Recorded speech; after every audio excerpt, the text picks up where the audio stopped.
Yes student, let's start with today's lecture. आज मैं आपको इलेक्ट्रोकेमिस्ट्री रिवाइज करा रहा हूँ और सिर्फ 30 मिनट्स में, राइट? क्योंकि आप लोग क्वेश्चन रिवाइज करोगे, क्वेश्चंस करोगे, प्रैक्टिस ज्यादा चाहिए आपको। कंसेप्ट्स में सारे करा रहा हूँ, ठीक है? तो सबसे पहले आपके पास आएगा electrolytic conductance.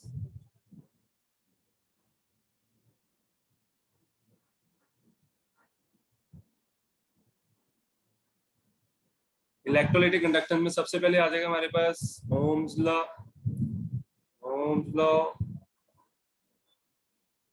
V equals to I R, समझाने की जरूरत नहीं है।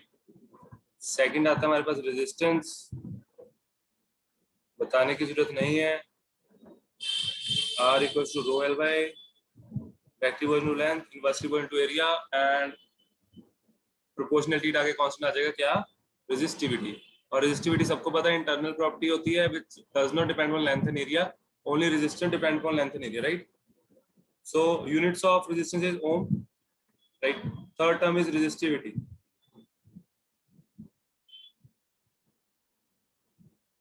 Resistivity is rho, rho equals to R A by L, right? और अगर इसको इसके यूनिट्स लिखनी हो तो क्या आएंगे? आर के यूनिट क्या आएंगे? ओम। सेंटीमीटर स्क्वायर, नीचे सेंटीमीटर कट जाएगा, ओम सेंटीमीटर रह जाएगा, राइट? उसके बाद आगे 1 2 3 4 फोर्थ, रेजिस्टेंस का उल्टा conductance. Conductance means G and G means 1 by R, तो यूनिट्स क्या हो गए? Ohm inverse. Next fifth term, resistance का उल्टा कंडक्टेंस, रेजिस्टिविटी का उल्टा कंडक्टिविटी। मैं बहुत डिटेल में नहीं करा सकता, नोट्स पढ़ने हैं, मेरे से डाउट्स पूछ लेना, ठीक है? अगर थ्योरी में भी कहीं कोई डाउट आए तो पूछ सकते हो। Conductivity, conductivity kappa, kappa equals to 1 by rho, तो कापा क्या आ गया? एल अपॉन आर ए।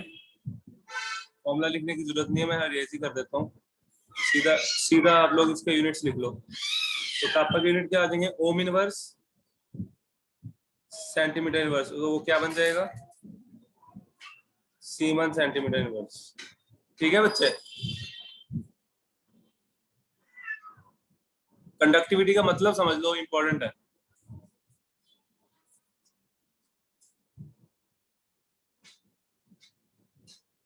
जैसे मेरे पास ये क्यूब है, इसमें से सोल्यूशन है, इसमें से करंट पास किया है ना, तो पहले आपको फॉर्मूला थोड़ा सा दोबारा लिखना पड़ेगा। K इक्वल्स टू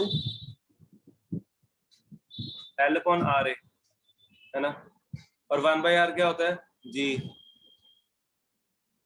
तो conductivity equals to conductance when length of the conductor is 1 centimeter and area is 1 centimeter square।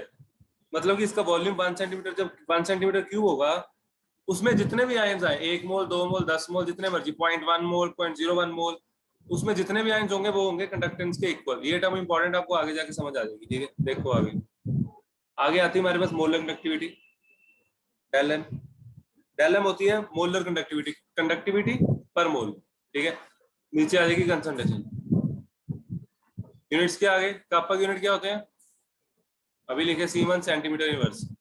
और मोलैरिटी के यूनिट्स मोल पर लीटर, लेकिन यहाँ लीटर को मैं सेंटीमीटर में कन्वर्ट करूंगा, सेंटीमीटर क्यूब, है ना? लीटर के यूनिट तो ऊपर क्या आ जाएगा? सेंटीमीटर क्यूब, तो क्या आ जाएगा? Semen centimetre square mole inverse. तो आजकल मैंने काफी क्वेश्चन देखे, उसमें नीट में थे ज्यादा क्वेश्चन मैंने जितने देखे, ठीक है? तो उसमें था कि डेल इक्विवेलेंट के बारे में भी था क्वेश्चन, इसके बेस पे भी है, एमटीजी में भी है इसके क्वेश्चंस। तो डेल इक्विवेलेंट और डेल एम में कोई ज्यादा फर्क नहीं है, इसमें कापा अपॉन नॉर्मेलिटी होता है। इसको कुछ बुक्स में ऐसे लिखा होता है सर, के कापा होता है सर? हाँ बच्चे, के कापा होता है, kappa. Sir S sir? S कहाँ बच्चे? ये दिस, ये नहीं सर, एस एस एस का? Centimetre, S per centimetre sir, units में सर। अच्छा, सीमन, सीमन बच्चे, SIMEN, सीमन सेंटीमीटर इनवर्स, ठीक है? ओम का उल्टा होता है। चलो आगे, इसके बेस पे क्वेश्चन आएंगे और इसका जब न्यूमेरिकल आएगा आपको, तो आपको ये फॉर्मूला लगाना पड़ेगा, del M equals to kappa by C into 1000। क्यों? ये फॉर्मूला क्यों लगाना पड़ेगा? क्योंकि जो आपकी लेंथ होगी वो आपको, सॉरी, जो आपका सी होगा वो मोल पर लीटर में होगा, तो लीटर को आप सेंटीमीटर में करोगे, and 1 litre equals to 1000 centimetre, तो 1000 आ जाएगा ऊपर। ठीक है, तो ये थी कहानी स्टार्टिंग में। इसके बाद एक सेल कांस्टेंट भी कर लेते हैं, इसी के साथ का टॉपिक है सेल कांस्टेंट।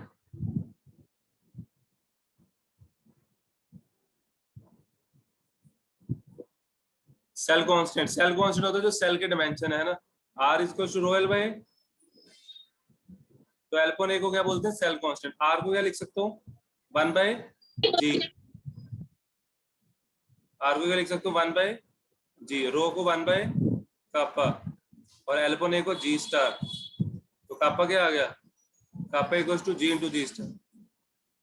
तो ये इंपॉर्टेंट है, एज इट इज न्यूमेरिकल्स में यूज होगा। अरे जितनी प्रैक्टिस कर सकते हो, थ्योरी पढ़ो, न्यूमेरिकल पढ़ो, चैप्टर बहुत इंपॉर्टेंट है। ठीक है, आगे वेरिएशन।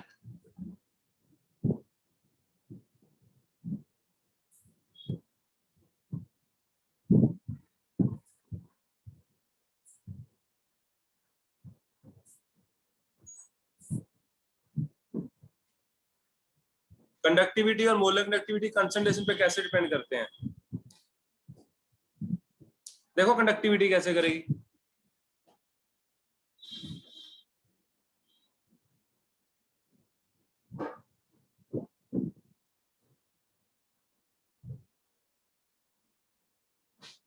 कंडक्टिविटी होता है, ध्यान से समझना, इसमें कुछ आयंस है, उसकी कुछ कंडक्टिविटी होगी जिसको हम बोलते हैं कापा।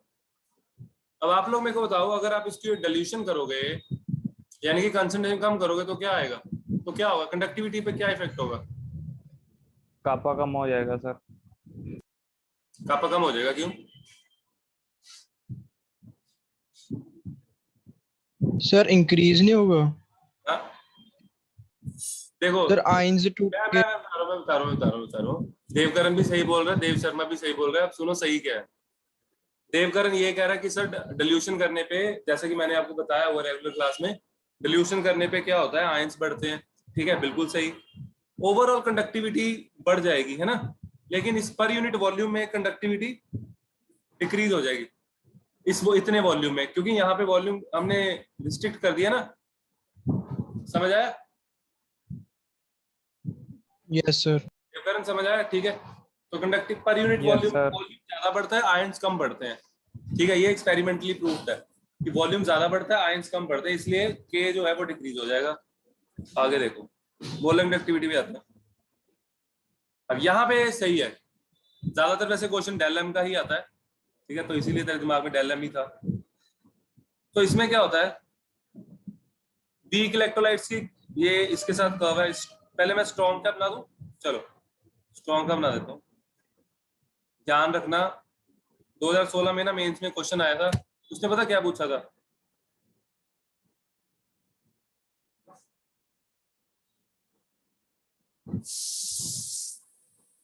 ये इक्वेशन पे क्वेश्चन था सीधा, बस शायद उसने ए पूछा था, ए क्या है ऐसा कुछ क्वेश्चन था, या सी क्या है क्वेश्चन, एग्जैक्ट क्वेश्चन मेरे को याद नहीं है। 2016 का क्वेश्चन था। चलो देखो, इस बार मैं आपको ना इसकी 2 डीपीपी भेज दूंगा, दोनों कर लेना, नंबर खींचो। ठीक है, del m equals to del naught m minus a root c. This is for strong electrolytes, only for strong electrolytes.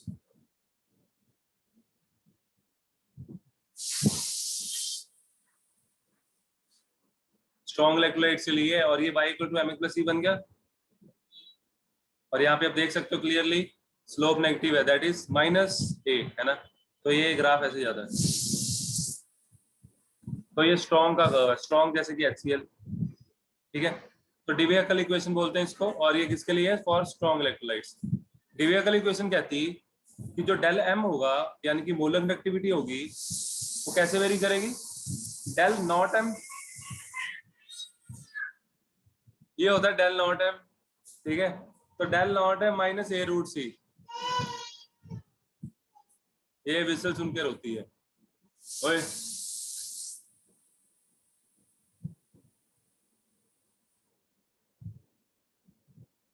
देखो आगे देखो, del M equals to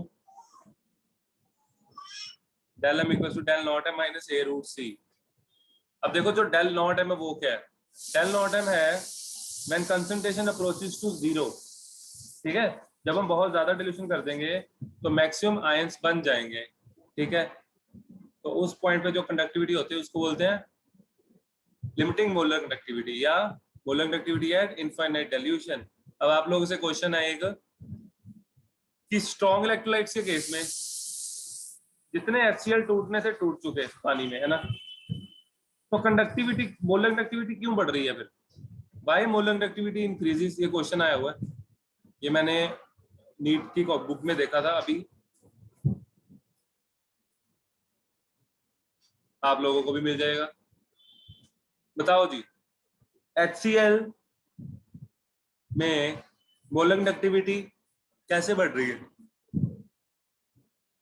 by molar sir conductivity क्योंकि increases. Molar conductivity sir concentration के inversely proportional है sir. ऐसे नहीं, graph से वो बात सारी सही है।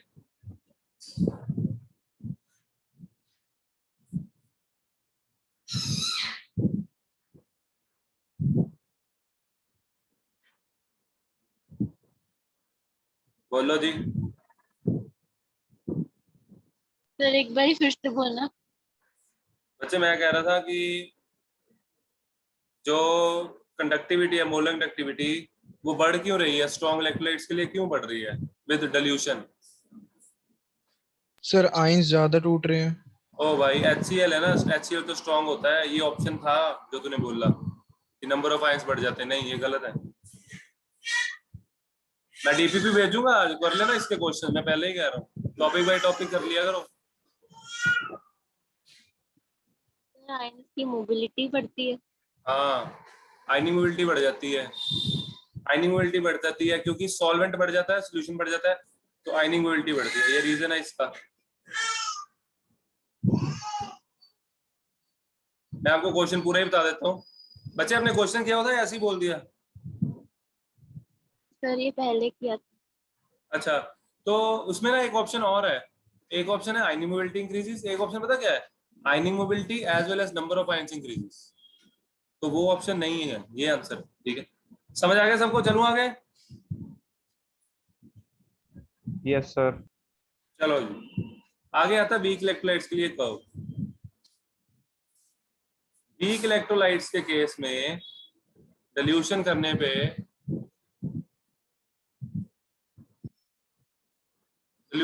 पे आयंस बढ़ते हैं, मोलर कंडक्टिविटी एकदम से रैपिडली बढ़ जाती है।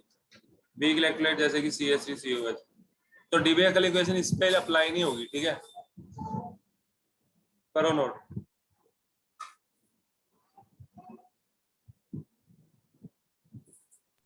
सर क्यों नहीं होगी सर, रीजन बता दो। क्या बच्चे? इस पे अप्लाई, वो लीनियर इक्वेशन है ना, डीबेकल इक्वेशन लीनियर इक्वेशन है, और वो स्ट्रॉन्ग इलेक्ट्रोलाइट्स सर। के लिए। हाँ, अब इसके केस में आपको पता लग ही चुका है कि डिल्यूशन के साथ नंबर ऑफ आयंस बढ़ेंगे। ठीक है, चलो आगे चलते हैं। ये खत्म, आगे आता है कोलराश लॉ।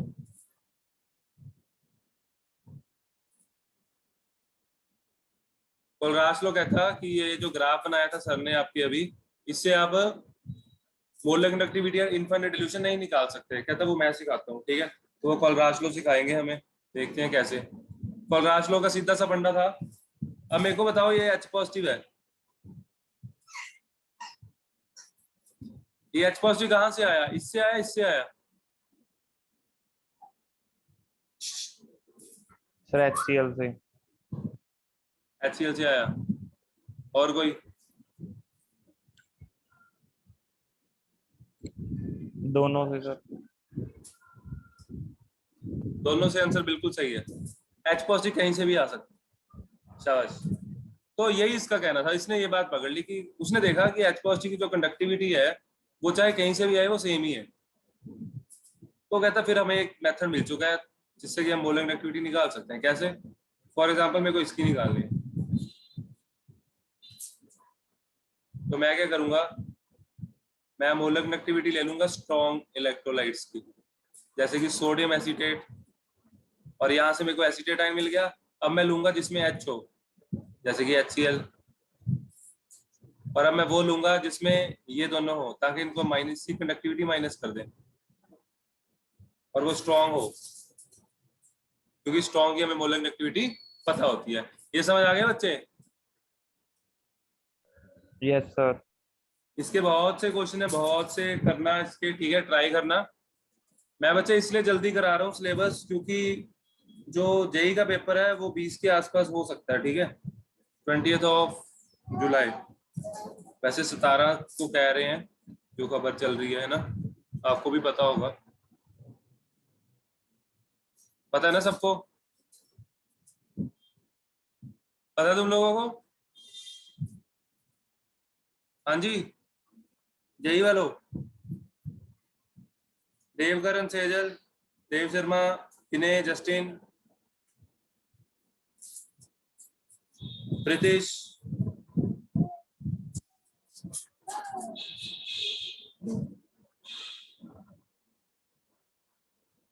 करके बैठे हो।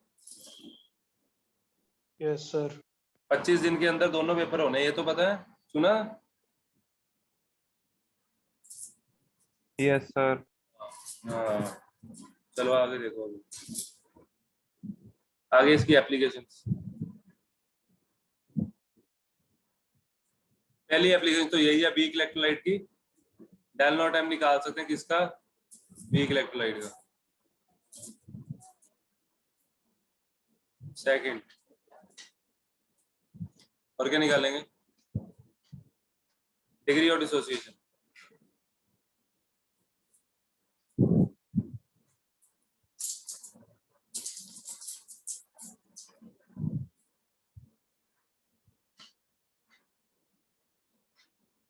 यानी कि अल्फा।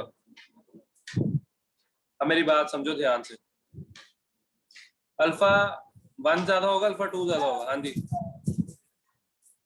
बोलो, अल्फा 1 ज्यादा, अल्फा 2 ज्यादा? Alpha 1 sir. Alpha 1, okay. और कोई? हाँ जी बच्चे, अल्फा 1, अल्फा 2? अल्फा 1। ओ भाई, डिग्री ऑफ डिसोसिएशन जैसे जैसे ऊपर डिल्यूशन करते हैं, डिग्री ऑफ डिसोसिएशन बढ़ता नहीं है, और नंबर ऑफ आयंस बढ़ते नहीं है बच्चे डिल्यूशन पे? हाँ जी, यस और नो? Yes sir. हाँ, तो डिल्यूशन पे अगर आयंस बढ़ते तो अल्फा 2 ज्यादा नहीं होगा डिग्री ऑफ डिसोसिएशन? आया समझ? डिग्री ऑफ डिसोसिएशन का मतलब है कि कितने कितने परसेंट आयंस टूटे। अच्छा, अब मेरे को ये बताओ अल्फा 1 कब होगा, और अल्फा 1 का मतलब क्या है, जल्दी?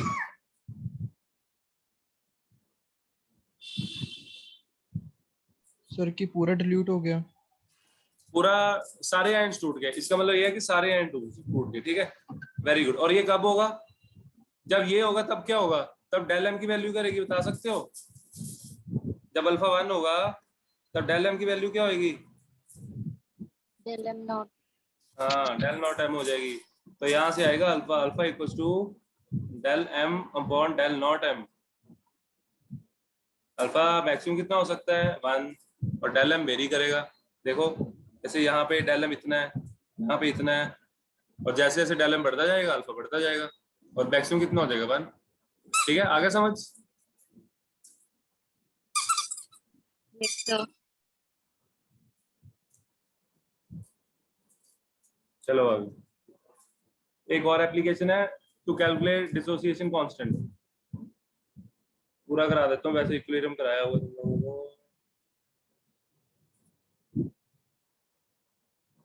इक्विलिब्रियम आना है तुम लोगों को?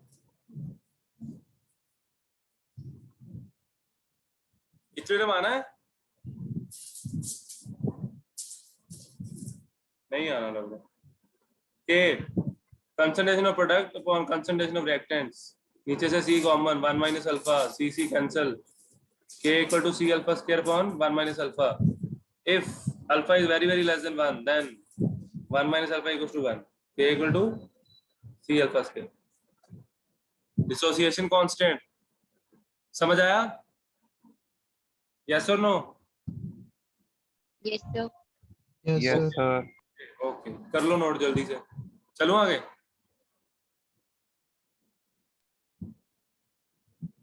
Yes sir. चलो चलो, very yes good, very sir. Very good. ये था कॉल राश लो। आगे देखो, इलेक्ट्रोकेमिकल सेल्स।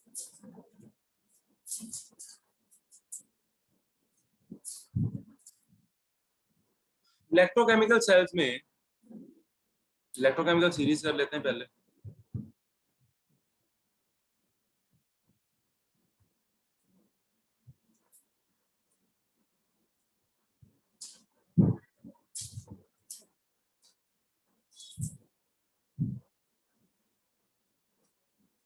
अच्छा, फ्लोरीन का पोटेंशियल कितना होता है?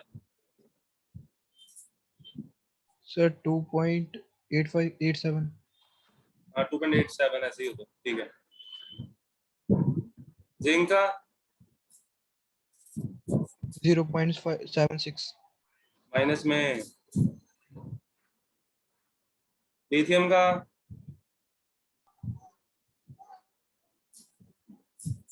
शाबाश। तो सबसे नीचे आपके जो है वो पड़ा है सबसे स्ट्रॉन्गेस्ट रिड्यूसिंग एजेंट, और ऊपर पड़ा है स्ट्रॉन्गेस्ट ऑक्सीडाइजिंग एजेंट, ठीक है जी। तो जितना हायर पोटेंशियल उतना स्ट्रॉन्ग क्या होगा? Oxidising agent.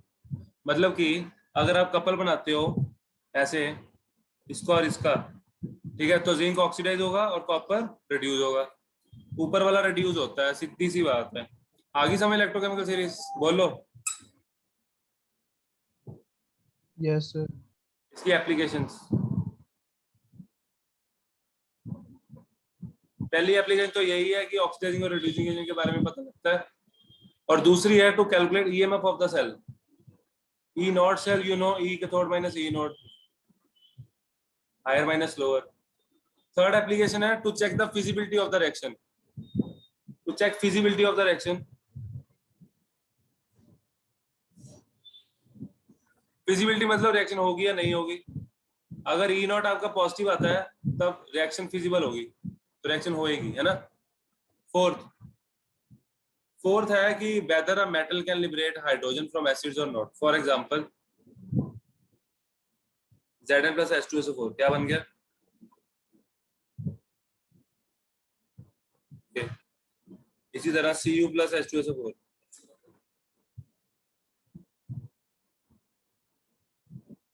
ऐसा क्यों? देखो क्यों, मैं बड़े आराम से बताऊंगा, ध्यान से देखो। देखो H पॉजिटिव और जिंक, हाइड्रोजन ऊपर पड़ा है और हाइड्रोजन यहाँ पे +1 स्टेट में, और जिंक 0। तो जिंक नीचे पड़ा, जिंक ऑक्सीडाइज होना चाहता है, हो गया। H रिड्यूस होना चाहता है, हो गया। नीचे आते हैं, ये 0 स्टेट में है, ये +1 स्टेट में। कॉपर ऊपर है, H से ऊपर पड़ा है, तो कॉपर रिड्यूस होना चाहता है, पहले से रिड्यूस स्टेट में। हाइड्रोजन ऑक्सीडाइज होना चाहता है, पहले से ऑक्सीडाइज स्टेट में है, तो नो रिएक्शन, ठीक है। इसका मतलब ये हुआ H पॉजिटिव से जितने भी नीचे मेटल लाई करते हैं, they can liberate hydrogen from acids. आया समझ? Yes sir. कर लो बच्चे नोट यस जल्दी, सर। ठीक है, नोट कर लो फटाफट।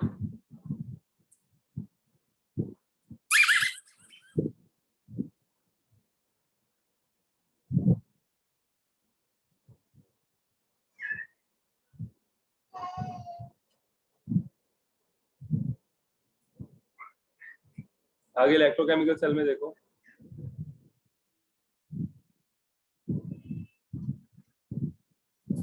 इधर सेल बना ही देता हूँ, कोई बात नहीं।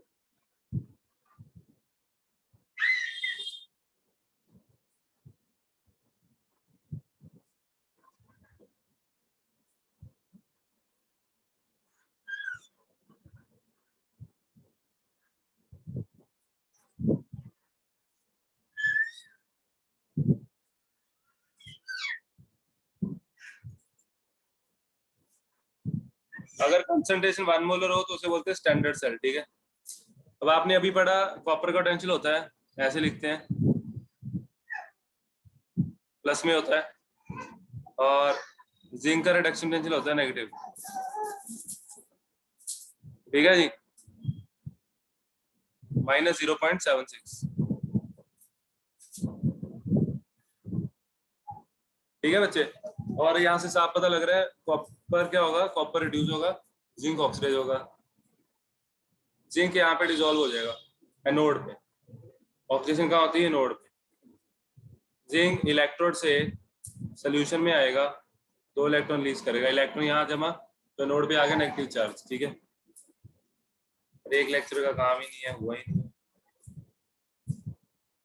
Cathode copper 2 positive plus 2 electrons, इस कॉपर ऐड कर दो,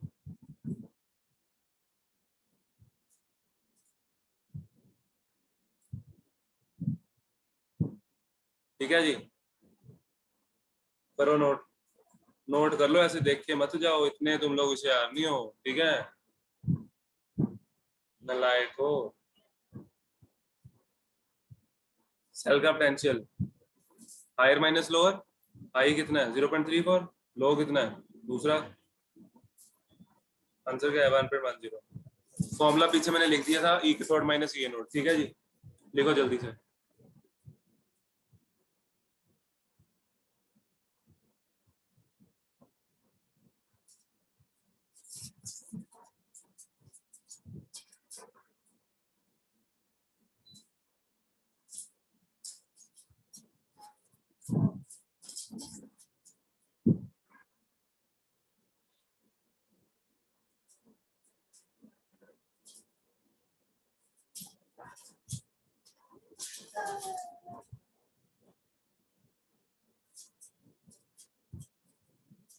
चले बच्चे आगे।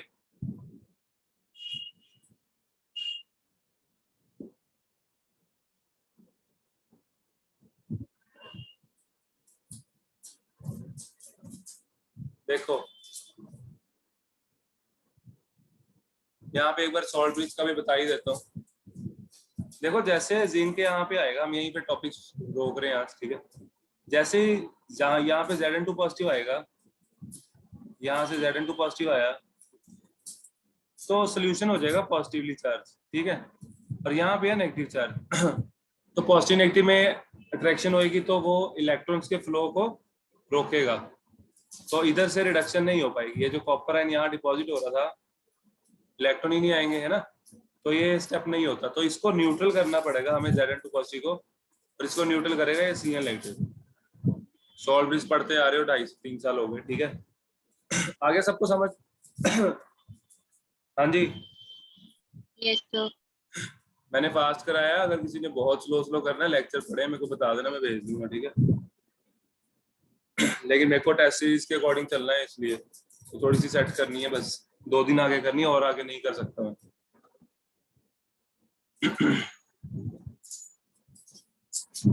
चलो जनरल क्वेश्चन पूछ लेता हूँ। क्या मैं कॉपर को स्टोर कर सकता हूँ ZnSO4 में, या क्या मैं जिंक को स्टोर कर सकता हूँ कॉपर CuSO4 में? इसमें से कौन सी रिएक्शन फिजिबल है, कौन सी नहीं? यस और नो, फर्स्ट या सेकंड, यस और नो? नहीं,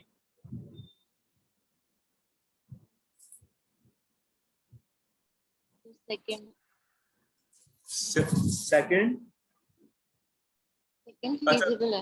अच्छा, तुम लोगों को पता ही है जिंक डिस्प्लेस कराता है ना, जिंक ऑक्सीडाइज होना चाहता है, तो बस बच्चे इन चीजों का ध्यान रखना, ये उस पे भेज रहा है इलेक्ट्रोकेमिकल सीरीज पे, राइट।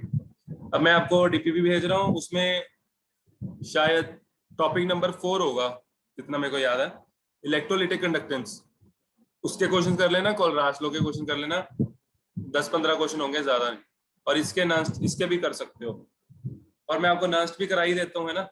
अगर पोटेंशियल 1 मोलर ना हो, सॉरी पोटेंशियल कह रहा हूँ, concentration Zn2 positive, C1 concentration salt bridge, copper C2 concentration copper एड इलेक्ट्रोड, ये होती है सेल की रिप्रेजेंटेशन, है ना। तो हमारा जो ई सेल होता है, ई सेल मतलब potential of cell at any other concentration other than 1 molar, तो वो क्या आ जाएगा -2.303 T/NF, log of concentration of product upon reactant. अब इधर देखो, प्रोडक्ट में आयन कौन सा आएगा, जो ऑक्सीडाइज होता है, ठीक है, तो यहाँ मैं Zn2 पॉजिटिव लिख दूं ये, और इसकी जब हम वैल्यूज पुट कर देंगे, ये तो ऐसे ही रहेगा, ये सारा कांस्टेंट है ना, ये क्या आ जाएगा minus 0.0591 upon n log of